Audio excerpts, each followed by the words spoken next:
Kabar kurang menyenangkan datang dari keluarga Basuki Cahayapurnama alias Ahok.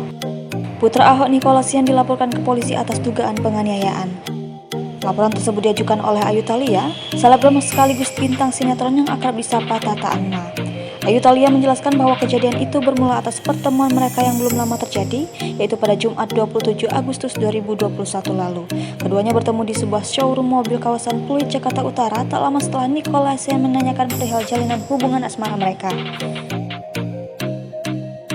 Kronologi kasusnya dengan Nikolasian pun diungkap Ayu Thalia kepada awak media.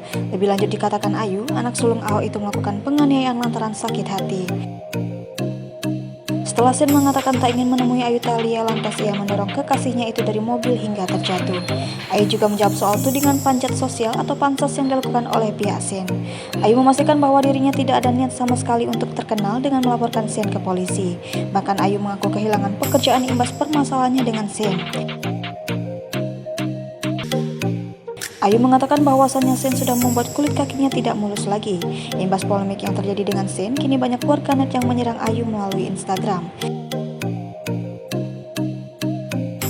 Serangan-serangan dari warganet tak kunjung reda hingga akhirnya Ayu mengakui mentalnya sampai down.